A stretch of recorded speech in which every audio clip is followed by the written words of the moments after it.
नाज़रीन अस्सलाम वालेकुम। प्रोग्राम स्पेशल टॉक में मां आहियां जो मेज़बान शकील सुमरो। मुल्की जेका सूरत हाल आहे उनमें बलोचिस्तान जे वॾे वज़ीर तरफ़ां मुखालिफ़ धुर तरफ़ां बेएतमादी जी रिथ जमा कराई वई आहे। उनखां सवाइ इलेक्शन कमीशन तरफ़ां वफ़ाक़ी वज़ीर आज़म सवाती ऐं चौधरी फवाद जे ख़िलाफ़ जेके आहिनि नोटिस जारी करण जो फ़ैसिलो कयो वियो आहे।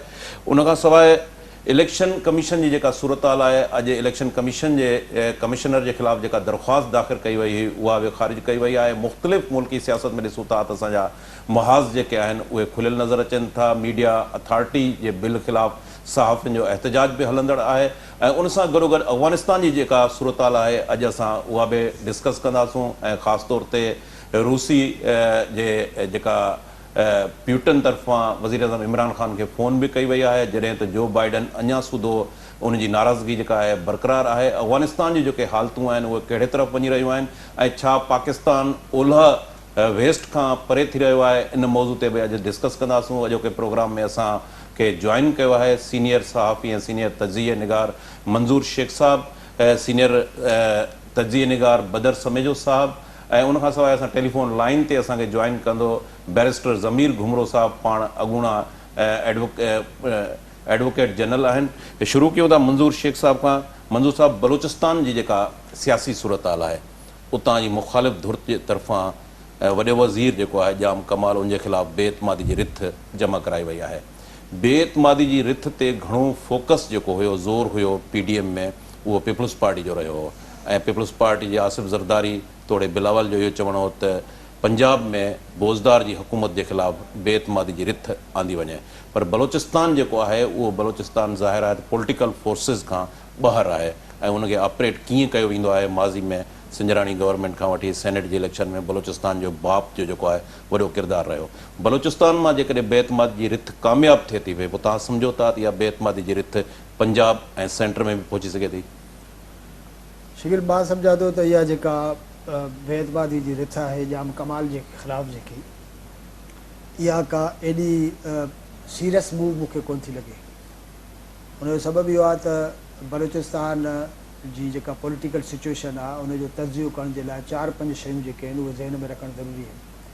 नंबर 1 इहा आहे त बलूचिस्तान जा जेके बि पॉलिटिकल डिसीशन्स आहिनि उहे कॾहिं बि पॉलिटिकल फोर्सिस जे हथ में न रहिया आहिनि। नंबर 1। ॿी ॻाल्हि इहा आहे त बलूचिस्तान हिकिड़ो अहिड़ो सूबो आहे जंहिंमें असेंबली खां ॿाहिरि जेके फोर्सिस आहिनि उन्हनि में डिविजन्स तमामु वॾी शदीद आहे।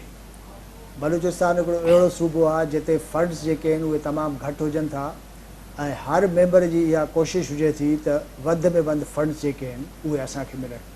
बलूचिस्तान हिकिड़ो अहिड़ो सूबो आहे जंहिंमें वॾे पैमाने ते बदमनी आहे, जंहिंमें मिसिंग पर्सन्स जो इशू आहे, जंहिंमें पावर्टी जो इशू आहे।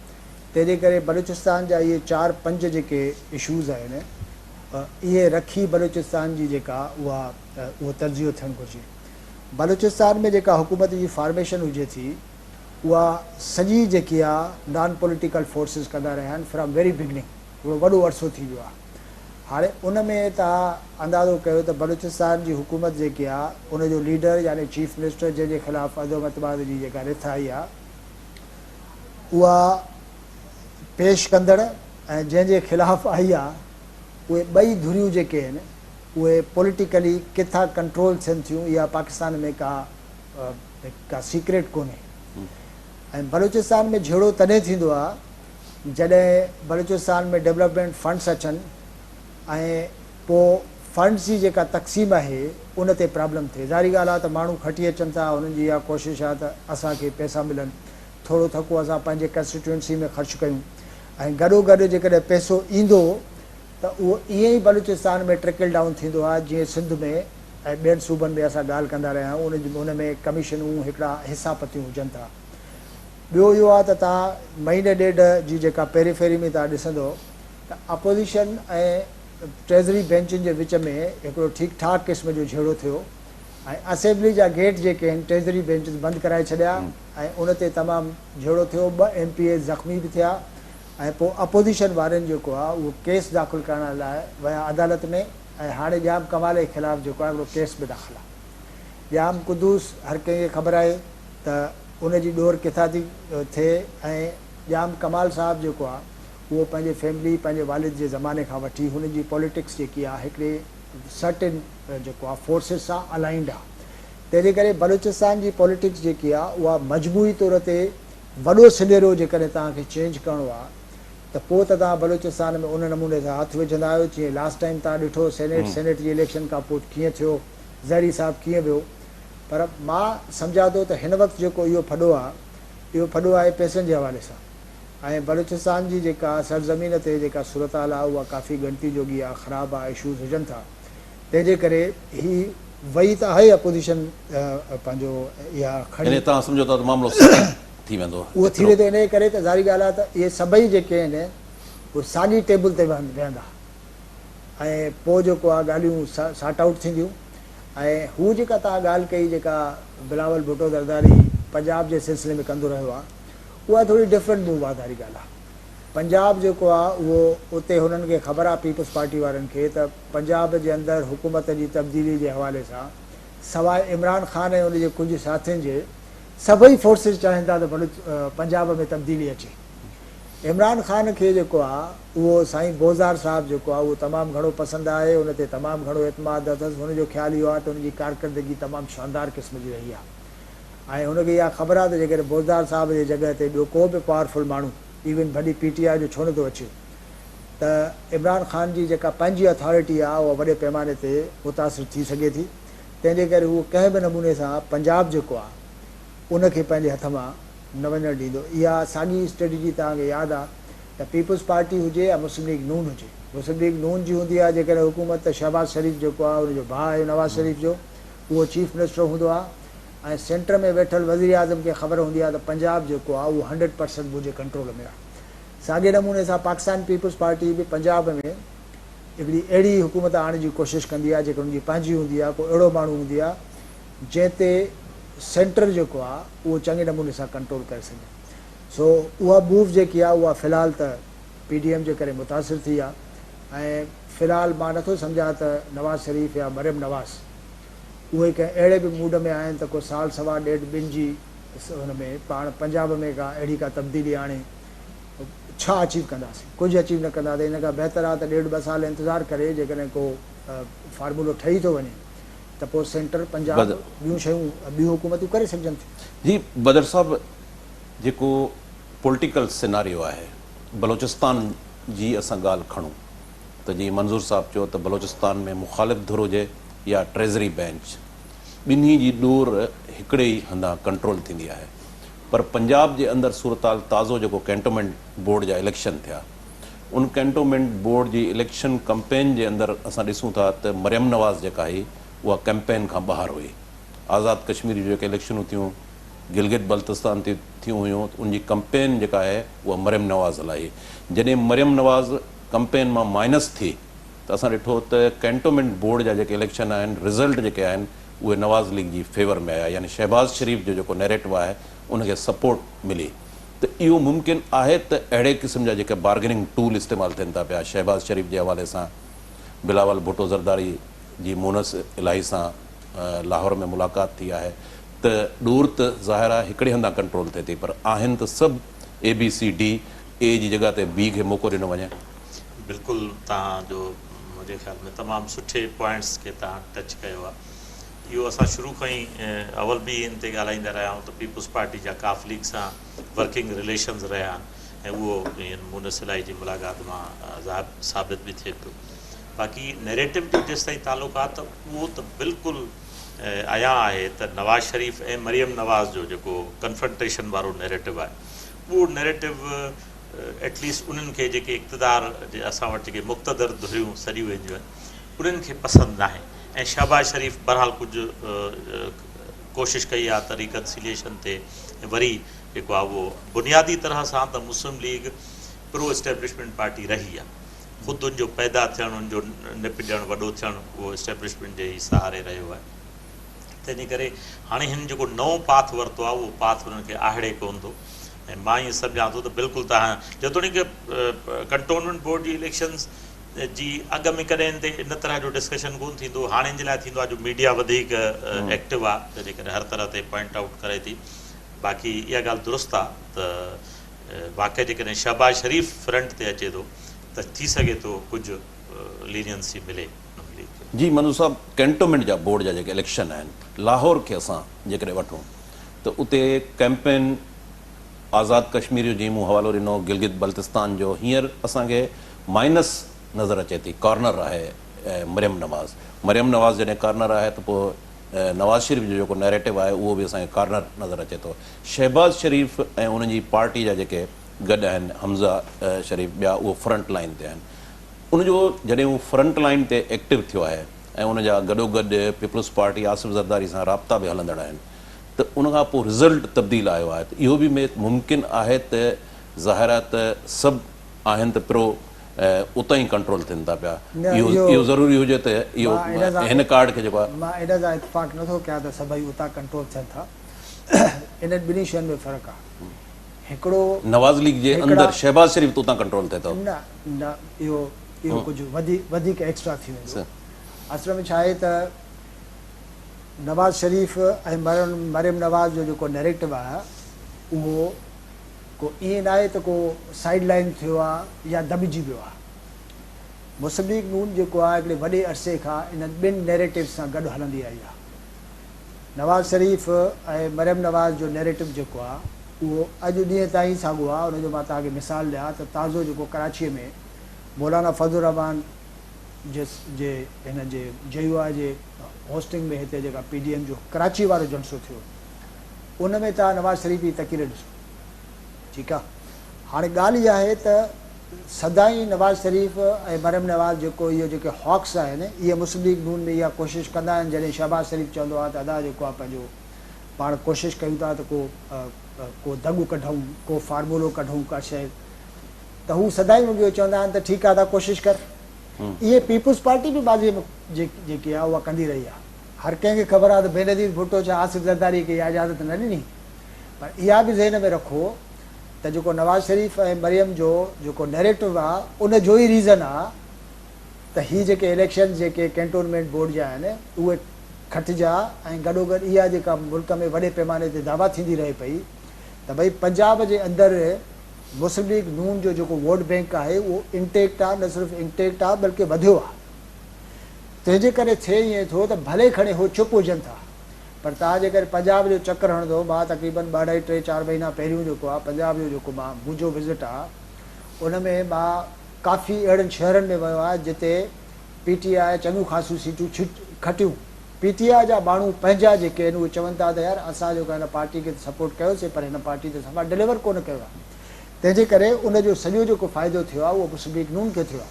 त पंजाब जे अंदरि भली घणी बाज़ीअ में कैंटोनमेंट बोर्ड या ॿियूं कोई अहिड़ियूं इलेक्शन्स जेके आहिनि उहे टॉक ऑफ द टाउन न थियनि, पर जॾहिं त हिन वक़्तु पॉलिटिकल सिचुएशन अहिड़ी आहे त हर जॻह ते जिते बि काउंट थींदो, जिते बि अहिड़े क़िस्म जो मुक़ाबिलो थींदो, उते पार्टियुनि जो इहो एस्पेक्ट जेको आहे उहो नज़र में रखिबो। मुस्लिम लीग नून जो जेको वोट बैंक आहे बि, हा इहा ॻाल्हि ज़रूरु आहे मुस्लिम लीग जो वोट बैंक इंटेक्ट आहे, ठीकु आहे, पर उहो रिग थींदो रहियो आहे आज़ाद कश्मीर में, गिलगित बल्तिस्तान में।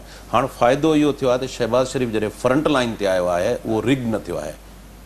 इहो फ़ाइदो थिए थो, भली ॿिन्ही भाइरनि जी स्ट्रेटेजी हुजे, पार्टी जी स्ट्रेटेजी हुजे। शहबाज शरीफ़ पहिरियों दफ़ो फ्रंट ते न आयो आहे न। ॾिसो, फ्रॉम वेरी बिगनिंग शहबाज शरीफ़ ऐं नवाज़ शरीफ़ जे पॉइंट ऑफ व्यू में हिकिड़ो डिफरेंस आहे, ऐं मां नथो सम्झां त इहा का हरूभरू बि अहिड़ी ग़लति ॻाल्हि आहे। ऐं उनजो तव्हां अंदाज़ो कयो त हुनखे पाण खे हाणे हिन वक़्तु सम्झ में नथो अचे। शहबाज शरीफ़ चयो त बाबा ॻाल्हि इहे था कयूं त मुल्क अहिड़ी हालतुनि में आहे जो असां जेको आहे उहो हॉकिश क़िस्म जो जेको पॉइंट ऑफ व्यू आहे उहो नथा बर्दाश्त करे सघूं, ठीकु आहे। ऐं इन नमूने सां हू पाकिस्तान पीपल्स पार्टी ऐं बिलावल वग़ैरह खे, ज़रदारी साहब खे वेझो तव्हांखे नज़र अचे थो। लेकिन उन साॻी पार्टीअ में उहे जेके हॉकिश माण्हू आहिनि उहे उनखे चवनि था त हेॾे अरसे खां वठी शहबाज शरीफ़ कोशिशि कई आहे त को न को दॻु कढे। शहबाज शरीफ़ जॾहिं बि दॻु कढण जी कोशिशि थिए थी, परदे जे पोयां का बि मूव थिए थी, इमरान ख़ान जेको आहे उनखे चङे नमूने सां ख़बर आहे त उन सॼी सूरत हाल खे कीअं ख़राबु करिणो आहे। ऐं हिन वक़्त ताईं को ब्रेक थ्रू न आहे मिलियो।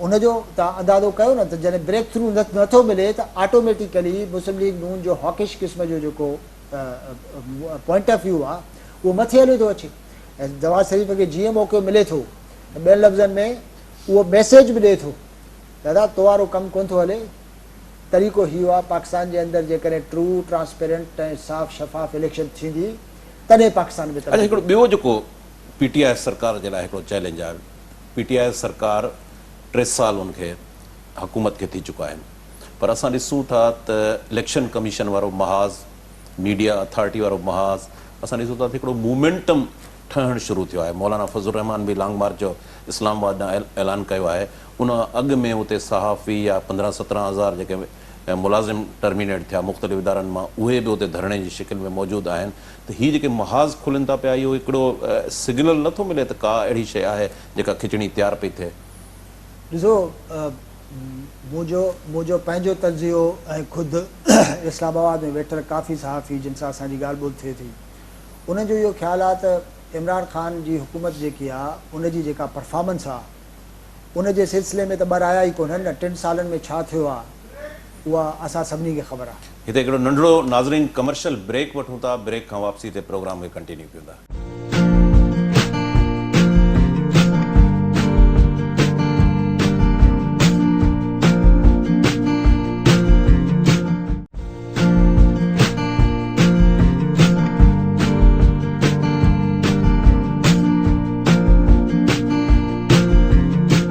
वेलकम बैक नाज़रीन जी मंजूर साहब सो मां इहो चवां पियो त इमरान ख़ान जी जेका परफॉर्मेंस आहे हुकूमत जी न उन खां त कोई इनकार ई कोन्हे न मुल्क जे अंदरि हिकिड़ो काफ़ी हद ताईं इंडिपेंडेंट माण्हू जो हिकिड़ो कंसेंसस आहे त डिलीवरी वारी ॻाल्हि कोन थी आहे हाणे त अञा वधीक ख़तरनाक क़िस्म जा चैलेंजिस जेके आहिनि अफ़गानिस्तान जे तव्हां पस मंज़र में तव्हां ॾिसंदो उहे वधीक अचणा आहिनि तंहिंजे करे ॻाल्हि इहा आहे त मजमूई तौर ते मुल्क जे अंदरि मसइला वधंदा त मुख़्तलिफ़ क़िस्म जा फ्रंट्स जेके आहिनि उहे ठहंदा इवन मीडिया वारी जेका अथॉरिटी आहे उनखे क़ाइमु करण जो जेको हिकिड़ो वॾो टारगेट त इहो बि आहे न त जेकॾहिं तव्हां मीडिया खे जेतिरो वधीक छॾींदो त उहो त तव्हांजा बखिया उढणे छॾींदो ज़ाहिरी ॻाल्हि आहे वधीक रखंदो वधीक स्टोरियूं ईंदियूं वधीक जेको तव्हांजी परफॉर्मेंस जेकी आहे उनजो एनालिसिस थींदो तंहिंजे करे प्रॉब्लम इहो आहे त कीअं रोकिजे ऐं घरो घर तव्हां ॾिसो त ताज़ो जेको आहे उहो 15-18 हज़ार जेके माण्हू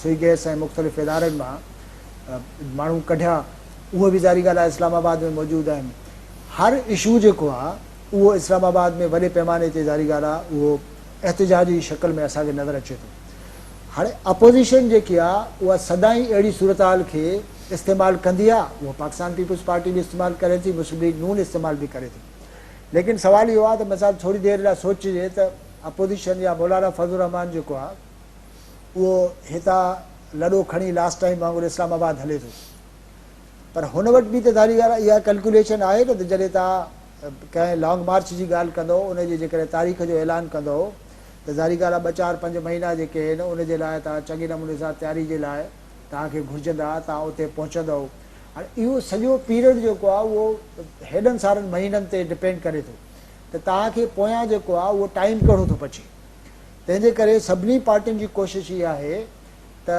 जेका इलेक्शन आहे नेक्स्ट उहा अहिड़े क़िस्म जी इलेक्शन थी वञे जंहिंखे तव्हां काफ़ी हद ताईं क़बूल करे सघो ऐं जंहिंमें हर कंहिंखे हिकिड़ो मुनासिब क़िस्म जो हिसो पती मिली वञे उनजे अगेंस्ट में इमरान ख़ान जी पार्टी इमरान ख़ान जी जेका सॼी जेका टीम आहे उनजी कोशिश इहा आहे त पाण इहा कोशिशि कयूं त नेक्स्ट इलेक्शन असां खटूं तंहिंजे करे तव्हां ॾिसो त इलेक्ट्रॉनिक वोटिंग मशीन गॾोगॾु ही मीडिया वारो जेको सॼो जेको सिलसिलो आहे उनखे जेको आहे हू रोकण जी कोशिशि में कंटिन्यूसली लॻा पिया आहिनि हुननि जी कोशिशि इहा आहे त हर उहे इशूज़ जेके आहिनि जेके मुल्क जी इस्टेब्लिशमेंट सां हुननि खे बहितर रिलेशनशिप में जारी रखी सघनि उहे रखनि बैरिस्टर ज़मीर घुमरो साहब जो सां असांजो राब्तो बहाल थी वियो आहे ज़मीर साहब अस्सलाम वालेकुम वालेकुम सलाम ज़मीर साहब मुल्क जी जेका सियासी सूरत हाल आहे बलोचिस्तान में असां ॾिसूं था त मुखालिफ़ धुर तरफ़ां उतां जे वॾे वज़ीर ख़िलाफ़ बेतमादी जी रिथ जमा कराई वई आहे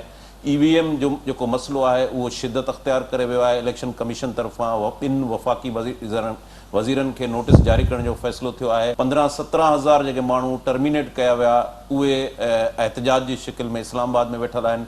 वकील जेके आहिनि उहे बि PTI गवर्नमेंट जे ख़िलाफ़ आहिनि, रोडनि रस्तनि ते आहिनि। सहाफ़ी मीडिया अथॉरिटी बिल वारो उहे बि आहिनि। कीअं ॾिसो था मजमूई तौर ते को मोमेंटम ठहंदे नज़र अचे थो पियो का जेका बेतमादी जी रिथ आहे उहा तव्हां ॾिसो था बलोचिस्तान में जेकॾहिं कामयाबु थिए थी पंजाब ऐं पोइ उहा सेंटर जो बि रुख करे सघे थी? बिल्कुलु करे सघे थी। मौजूदा सूरत हाल बिल्कुलु जेको आहे सो तमामु गंभीर आहे। मुल्क में वॾो मैदान आहे, छो त सोसाइटी जो जेको बि हर तबिको आहे उहो फेडरल गवर्नमेंट मां जेको आहे सो ख़ुशि न आहे।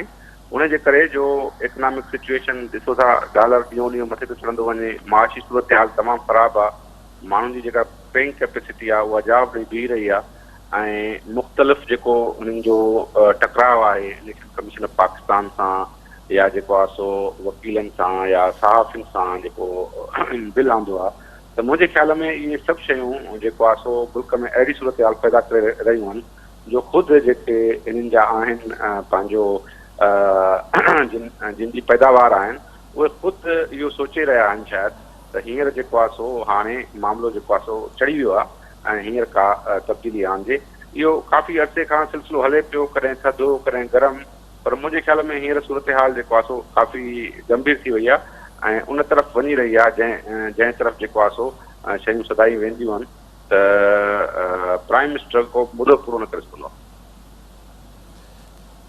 ज़मीर साहब, अफ़गानिस्तान जी जेका सूरत हाल आहे, इंटरनेशनल जेका सूरत हाल आहे, उनमें असां ॾिसूं था पिया त पाकिस्तान जी जेका परॾेही पॉलिसी आहे उनमें जो बाइडन अञा सूदो पाकिस्तान खां नाराज़ आहे ऐं उनजे फ़ोन में जे इंतज़ार में वज़ीर आज़म वेठल आहे ऐं ॿिए पासे असां ॾिसूं था त प्यूटन सां वज़ीर आज़म इमरान ख़ान जी टेलीफोनिक ॻाल्हि ॿोल थी आहे। तव्हां कीअं ॾिसो था पाकिस्तान जी जेका परॾेही पॉलिसी आहे उहो वेस्ट ओलह खां परे थी रही आहे, चाइना रूस इन ब्लाक जे वेझो थी रही आहे, या सम्झो था त हीउ हिकिड़ो प्रेशर आहे ऐं उहो प्रेशर अॻिते हली जॾहिं अञा वधीक थियो त साॻियो यू टर्न वठी करे वेस्ट सां गॾु हलण जो तयारी थी वेंदी?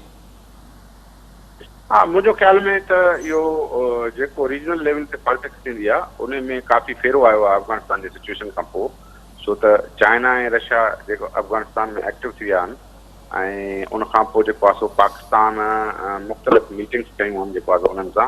इहो उनजो रीजनल एस्पेक्ट आहे ऐं इन जे प्रेशर में अॼु तव्हां ॾिठो हूंदो त अमेरिकन जो बयानु आयो आहे फॉरेन सेक्रेटरी जो त असीं पाकिस्तान सां ताल्लुकात खे रीथिंक करे रहिया आहियूं। हाणे उहो रीथिंक कहिड़ी तरफ़ जेको आहे सो वञनि था, मुंहिंजे ख़्याल में अमेरिका जेको आहे सो अफ़गानिस्तान जी सिचुएशन जे करे जेको आहे सो सदाई स्केप गोट पाकिस्तान खे ठाहींदो आहे ऐं शायदि ओॾे सूरत हाल वञे थी ऐं उनखां पोइ जेको आहे सो कहिड़ियूं डिमांड्स अमेरिका जी तरफ़ां अचनि थियूं, छो त असांजो हींअर बि जेको माशी सेटअप आहे उहो अमेरिका सां गंढियल आहे IMF जे थ्रू ऐं ॿियनि जे थ्रू। रशिया या चाइना जेको आहे सो माली तौर ते असांजी एतिरी मदद नथा कनि। सीपेक आहे, सीपेक ते जेको आहे चाइना इन्वेस्ट करे रहियो आहे, पर मुंहिंजे ख़्याल में अञा बि असांजो जेको सॼो सिस्टम आहे उहो ओलह सां जुड़ियल आहे ऐं उनखां असां डिस्कनेक्ट फ़िलहाल त सोचे बि नथा सघूं, छो त वेस्ट अञा तमामु घणो पावरफुल आहे। मुंहिंजे ख़्याल में ओॾे ई सूरत हाल वञे पई, छो त अमेरिकन्स कंहिंखे न कंहिंखे अफ़गानिस्तान में स्केप गोट ठाहींदा आहिनि ऐं क़ुर्बानी जो बकरो बणाईंदा आहिनि। शायदि अमेरिकन सेक्रेटरी ऑफ स्टेट जो जेको अॼु जो बयानु आहे उहो मुंहिंजे ख़्याल में ॾाढो वरीसम आहे। जी बदर साहब, अफ़गानिस्तान जी जेका सूरत हाल आहे उनमें चीन जेको आहे $1.5 करोड़ जी इमदाद जो ऐलान कयो आहे। चीन जा अफ़गानिस्तान जे अंदरि पंहिंजा इंट्रस्ट आहिनि, रूस जो या जेके बि सरहदी मुल्क आहिनि उन जा पंहिंजा इंट्रस्ट आहिनि, पर पाकिस्तान हिकिड़ो वॾो स्टेक होल्डर आहे। तव्हां सम्झो था त जो बाइडन जी नाराज़गी ऐं उनखां बाद में पाकिस्तान पंहिंजी परॾेही जेका पॉलिसी आहे उनमें कोई यू टर्न वठी सघे थो? सभ खां पहिरियों शकील साईं त मुंहिंजे ख़्याल में at the very present moment Pakistan जो स्टेंस काफ़ी पावरफुल आहे ऐं पॉज़िटिव बि आहे। इहो इमरान ख़ान जा इहे लफ़्ज़ चवण त भई अमेरिका खे ख़ासि करे हिन मुश्किल घड़ीअ में अफ़गान माण्हुनि खे अकेलो न छॾणु खपे, इहो ॾाढो इम्पॉर्टेंट जुमिलो आहे।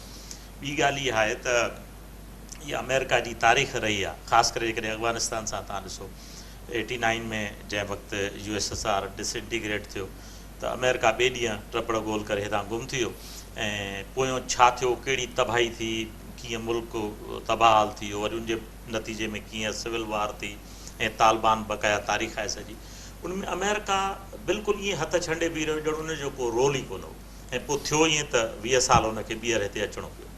ॿी ॻाल्हि इहा आहे त तालिबान जे अचण सां हिन ख़िते में तमामु वॾा जेके मेटामॉर्फोसिस चइबो आहे, तमामु वॾियूं तब्दीलियूं आयूं आहिनि।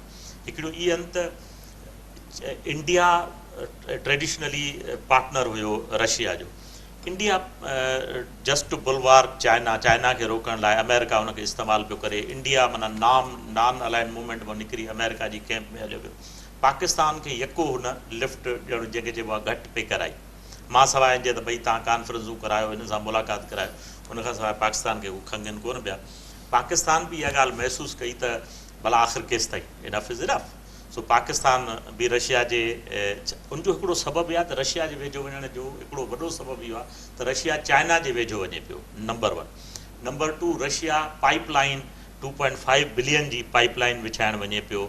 इनजो सबबु इहो आहे त यूरोपियन जेके कंट्रीज़ हुया इन खां पहिरां यूक्रेन जे थ्रू रशिया खां एनर्जी वठंदा।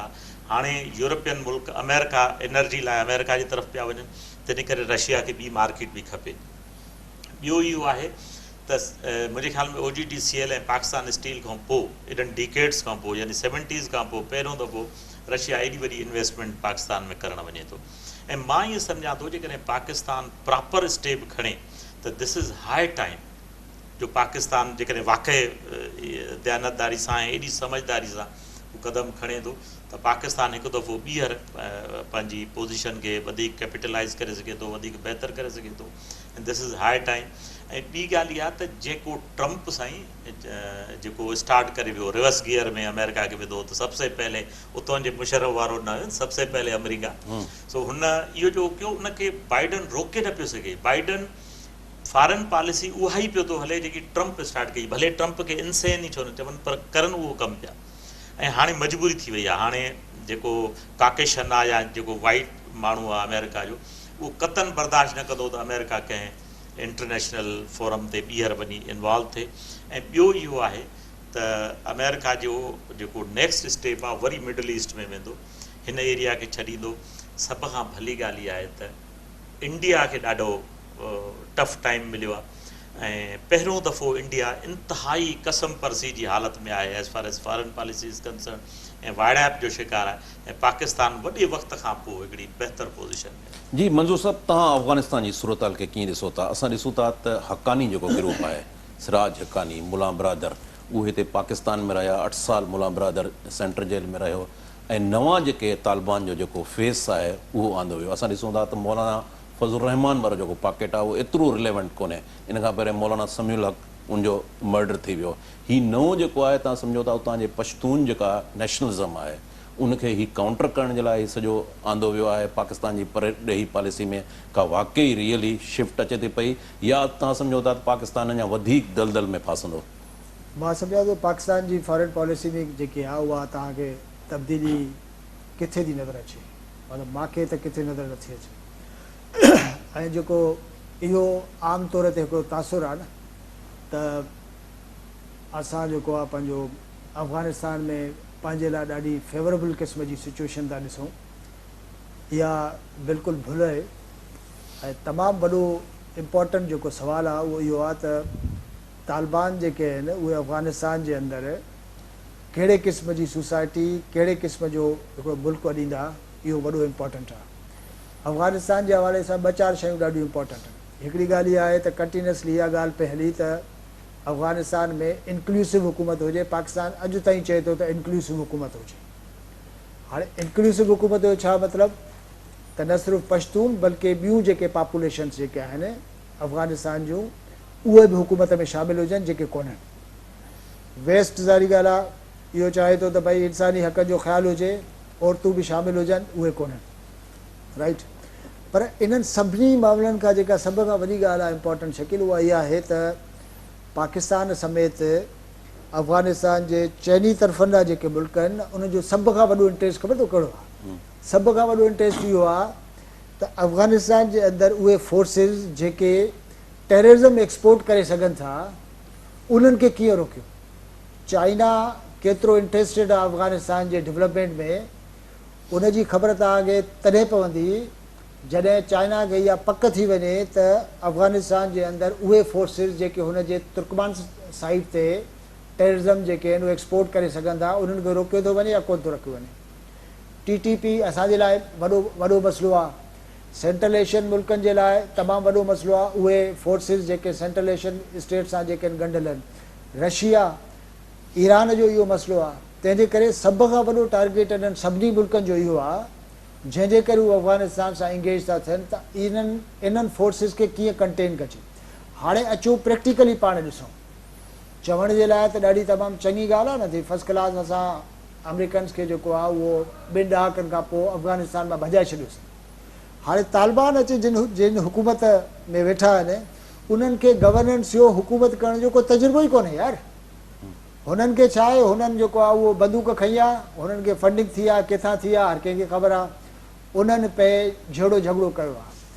20 सालनि जे अंदरि अफ़गानिस्तान जी सोसाइटी तमामु वॾे पैमाने ते शहरनि में तब्दील थी आहे। उनजो रीज़न इहा आहे त 20 सालनि जे दौरान जेके बि माण्हू यंग थिया, जवान थिया, मुख़्तलिफ़ जेको आहे सोसाइटी जे इंस्टीट्यूशन्स में जिन पार्ट प्ले कयो उहे एहतिजाज था कनि। इन जो मक़सदु आहे त हज़ारनि लखनि जे तइदाद में अफ़गानिस्तान जे अंदरि एंटाई तालिबान ऐं एंटाई इंतिहा पसंद अफ़गान मौजूदु आहे उते, नंबर 1।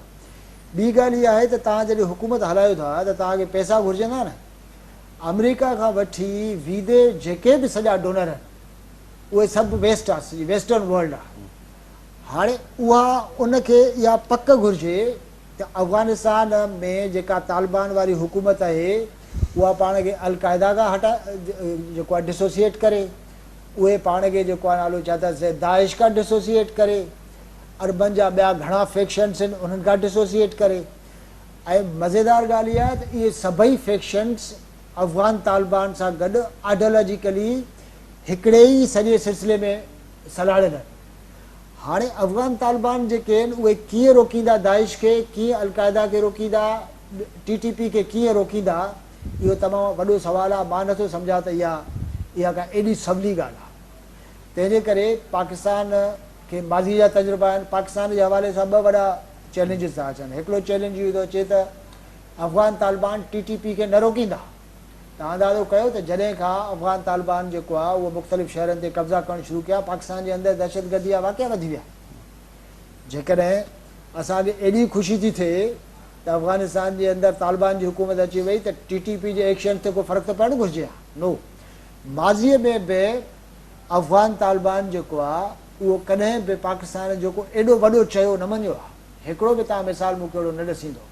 हाणे इहे साॻा कंसर्न्स आहिनि। इशू इहो आहे त जेकॾहिं अफ़गानिस्तान जे अंदरि इनस्टेबिलिटी पैदा थिए थी, माण्हू भॼनि था, उहे पहिरियों काॾे भॼंदा? पाकिस्तान जे भॼंदा। तव्हां वटि इशूज़ वधंदा ऐं पोइ सुभाणे छा थींदो त जेकॾहिं अलक़ाइदा खे बि तव्हां न रोके सघियो, तव्हां दाइश खे बि न रोके सघियो, ॿियनि इंतिहा पसंद फैक्शन्स खे न रोके सघियो, त पोइ उन वक़्तु अमेरिका तव्हांखे चवंदो तव्हां त ॾाढा ख़ुशि आहियो, फर्स्ट क्लास, ऐं तव्हां वॾो पार्ट प्ले कयो, हाणे हिन खे रोकियो। पोइ वरी साॻियो चैलेंज ईंदो जेको असांखे माज़ी में चैलेंज थियो। ऐं अफ़सोस जी ॻाल्हि इहा आहे त असां वटि सॼी दुनिया में पाकिस्तान जो जेको परसेप्शन आहे उहो इहो आहे त पाकिस्तान जेको आहे सॼी दुनिया खे डबल क्रॉस कंदो रहियो आहे। मतिलबु हाणे त ऑन रिकॉर्ड असांजी लीडरशिप चवंदी रही आहे। तमामु वॾो चैलेंज आहे। हीअ जेके मंज़ूर साहब ॿुधायो त इलाही खोड़ सारा माज़ी में बि चैलेंज रहिया आहिनि ऐं फ्यूचर में बि आहिनि। TTP पाकिस्तान हिकिड़ो वॾो चैलेंज आहे। अफ़गानिस्तान जी सूरत हाल जेकॾहिं उते इंसर्जेंसी रहे थी पई, उते अमन अमान जी सूरत हाल कंट्रोल नथी रहे ऐं गवर्नेंस जेका आहे असां जेका हिन वक़्त ताईं ॾिसूं था त उहा गवर्नेंस जेका आहे असांखे ट्रैक ते नज़र नथी अचे, त उनजा मजमूई तौर ते हिन ख़िते ऐं पाकिस्तान ते कहिड़ा असर पवंदा? मुंहिंजे ख्याल में बिल्कुलु मंज़ूर सही थो चए त तालिबान जंहिं अफ़गानिस्तान में 20 सालनि खां पोइ इक़्तिदार में आया आहिनि, उहो अफ़गानिस्तान जेको आहे सो बिल्कुलु बदिलिजी चुको आहे। उनजी पॉपुलेशन ऐं उनजा वैल्यूज़ जेको आहे सो 20 सालनि खां पोइ उहे न रहिया आहिनि जेके तालिबान जेको आहे सो कंट्रोल करे सघनि। ऐं तव्हां ॾिठो त मुख़्तलिफ़ शहरनि में रिबेलियंस आहिनि ऐं तालिबान जे रूल जे ख़िलाफ़, छो त उहो अफ़गानिस्तान न आहे जंहिंमें जेको आहे सो तालिबान 1994 में हुकूमत कंदा। त हू जेके बि एथनिक ग्रुप्स ॿिया आहिनि या औरतूं आहिनि या नौजवान आहिनि, उहे चवनि था त इंक्लूसिव सोसाइटी घुरिजे ऐं असांखे जेको आहे सो आज़ादी घुरिजे ऐं उहा आज़ादी ऐं उहा इंक्लूसिवनेस तालिबान ॾियण लाइ तयारु न आहिनि। अॼु ॾींहं ताईं माना जेको इम्प्रेशन अचे थो तालिबान जेका गवर्नमेंट ठाही आहे या तालिबान जेको मुंझियल हुया गवर्नमेंट ठाहिण में या हींअर ताईं जेको आहे उनजी का क्लियर पॉलिसी कोन्हे का, त इन मां नज़र पियो अचे त जेको आहे सो इहा जेका तालिबान जी हुकूमत आहे उहा अञा ॾिसिजे त केतिरो इफेक्टिव थी थिए, छो त इंटरनेशनल प्रेशर तमामु घणो आहे ऐं हू अफ़गानिस्तान जेको आहे सो इकोनॉमिक असिस्टेंस खां सवाइ हली कोन सघंदो। ऐं जेको फिलंथ्रापिस्ट आहिनि उहो सॼो वेस्ट आहे। चाइना या रशिया त फिलंथ्रापिस्ट कोन्हनि, हुते त एतिरो इन्वेस्टमेंट कोन कंदा। त जेसि ताईं जेको आहे सो उहे पैसा या उहा इन्वेस्टमेंट अफ़गानिस्तान अटैक नथो करे ॿियनि मुल्कनि जी, त उहो अफ़गानिस्तान जेको आहे सो रीबिल्ड कीअं थींदो वार खां पोइ या गवर्नमेंट कीअं हलाए सघंदा। त मुंहिंजे ख़्याल में मुस्तक़िम अफ़गानिस्तान खे ख़ुदि जेको आहे सो घुरिजे थो त पंहिंजो उते जेका इंटरनेशनल जेको आहे सो टेररिज़म जेका वेस्ट चवंदो उनखे बंदि कयो, त उहा उन्हनि खे जेको आहे सो केतिरे ताईं बंदि कनि था। या पाकिस्तान में जेको आहे सो TTP जो हिकिड़ो सीरियस एलिमेंट आहे। तव्हां ॾिसो त हींअर बलोचिस्तान में जेको आहे सो असां वटि ख़ुदकश हमला थिया ऐं फाटा में सूरत हाल जेको आहे सो डिफरेंट आहे। त जेकॾहिं TTP हेॾे जेको आहे सो वरी जेको आहे सो कार्रवाई करे थी त पाकिस्तान जे ख़ुदि लॉ एंड ऑर्डर सिचुएशन ते तमामु जेको आहे सो बुरा असर पवंदा। त मुंहिंजे ख़्याल में अञा अफ़गानिस्तान जेको आहे सो इनिशियल फेज़ में आहे ऐं अॻिते हली ॾिसजे त तालिबान जेको आहे सो अफ़गानिस्तान खे गवर्नेबल बनाइनि था या हली जेको आहे सो वरी ॿियो क्राइसिस थो थिए जंहिंमें वरी इंटरनेशनल वर्ल्ड खे जेको आहे सो इंटरवेंशन करणी हिते पए। हिते असांजो प्रोग्राम जो वक़्तु पुॼाणी खे पहुतो। ज़मीर साहब तव्हांजी महिरबानी, बदर साहब तव्हांजी महिरबानी, मंज़ूर साहब तव्हांजी महिरबानी। नाज़रीन, ईंदड़ प्रोग्राम में वरी कंहिं ॿिए उनवान सां हाज़िर थींदासूं। तेसिताईं ॾींदा इजाज़त। अल्लाह वाहे।